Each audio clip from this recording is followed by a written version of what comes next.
Hi, everybody. Thanks for coming. Can everybody hear me? Okay. Can you give a round of applause for Sarah and Alex, please?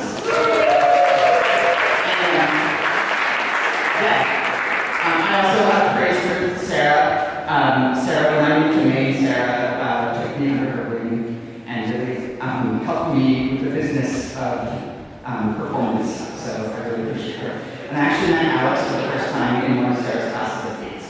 So it's been lovely working with her. And we had a great text message thread going. It was so much fun that I went the opposite direction on the subway this morning for about like 8 stops. Okay, so my name is Janoah, and I'm going to be doing some circuS for you all. So here we go.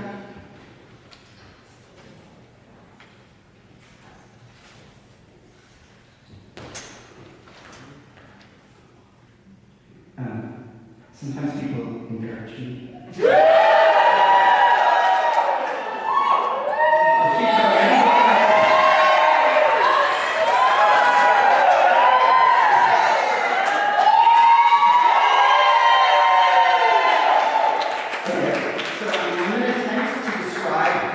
My show you while I juggle on this inside.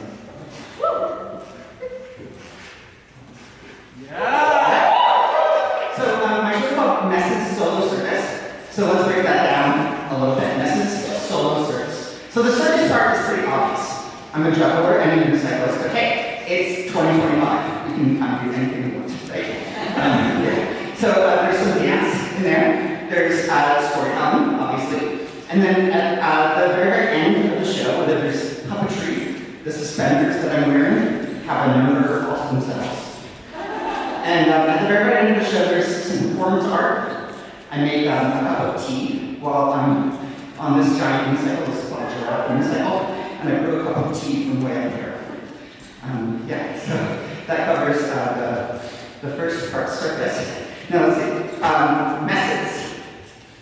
Don't worry, I won't do anything to your ear. Yeah. And it's all cleaned up with a broom.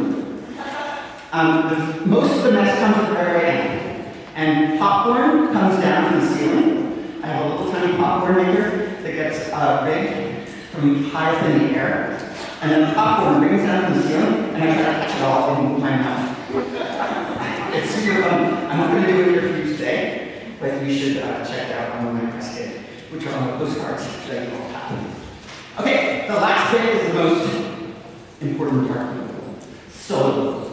Now you might think that it's just me up on stage, and that's where you're going to be wrong. I mean the show, so that's my fault. It's a teaching show. So what that means is that I teach you all, the audience, how to juggle during the show. And I don't do it with the juggling balls. What we do is we use the juggling stars, these things. They're really, really pretty, and they fall quite slowly. And that gives the audience a little bit of time to figure out the juggling pattern. So everyone gets 3 juggling stars as they enter the theater, and then there are breaks during the show when I teach 1, 2, 3 juggling. So it's really great for kids. It's a family show, so imagine that about half of you are kids right now, okay? Yeah, thank you. There's 3 breaks, and I do this, it helps the kids get their zoomies out, right? They can't sit for an hour, so they get to stand up and run around a little bit for the stars in the air. And I'm juggling 1, 2, 3 stars, and I help them through the pattern. Now, this helps everybody feel like a little bit closer to me. They're learning the juggling that I'm doing on stage. It also helps me sell the stars at the very end of the show, so I but mostly, I want you to think about the metaphor of juggling, right? I'm juggling all these different things in my life, okay?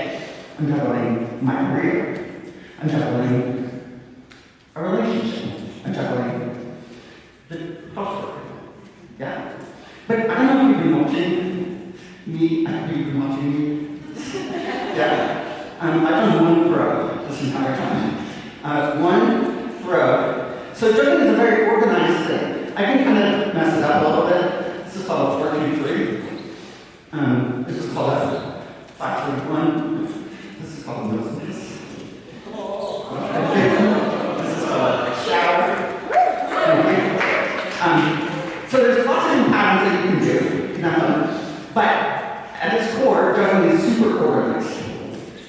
I think that's very counter to the metaphor in English of juggling. That's very chaotic, right? So how did something that at its physical level is very standardized come to mean something that's all over the place? And that's what we get to dig into in the show. So there's something for adults, right? And then there's something for kids, which is the stars, and they get to run around the block. But careful. I would take. Did someone put that for your face? Thank you. There's a reason you show all this. Thank you. You can share it if you want. Go take my word for it. This is from Apartment 613, which I know sounds like my friend's address, but actually it's a legit review in Ottawa. And it says, Mess's solo circus is a sold-out sensation for a reason. Balin's infectious energy, skillful performance, and ability to connect with the audience leave you smiling from ear to ear. Can you smile? It shows a unique blend of laughter, impactful moments, and awe-inspiring feats, creating an experience that is truly unforgettable. And so without further ado, this is a few things from Mess's solo circus.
Each time the house lights came up for another juggling lesson, the audience progressively engaged more with each other and strayed and intermingled further from their seats and reveled in the collective chaos of hundreds of floating scarves.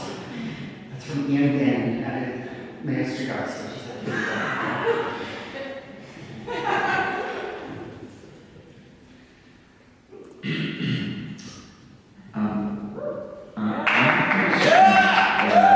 I think that I strongly believe that one of the most important differences between sports and physical arts, such as juggling, unicycling, and dance, is that in sports there's a very clear external goal, which is to win. Meaning that athletes are encouraged to rely on the dominant side of their body. So the strong side, often the right, gets more and more developed at the expense of the non-dominant side. Whereas in the physical arts, there's at least the possibility for a little bit of space that can be used to attempt to even out the imbalances that occur naturally from the need for efficiency in everyday life, such as driving your car, or cooking, eating, or brushing your teeth, or writing. And if we consider that the right and left sides of the body connect to opposite hemispheres in the brain, each with its own set of distinct functions, we might start to see that the imbalance in the body could also connect to a lopsidedness in the mind. And when we remember that the body isn't actually a two-dimensional X, but rather a three-dimensional being with a complex set of interconnected neurological pathways, then we might start to believe that the goal of evening out the right and left sides of the body should be expected to include increasing dexterity, not just with the hands or the feet, but also the toes, or the clavicle, or the back of the neck, or the spleen, or the heart, or even the hair follicles. And this attempt at becoming a well-rounded person is very clearly the reason that the primary juggle object is a ball.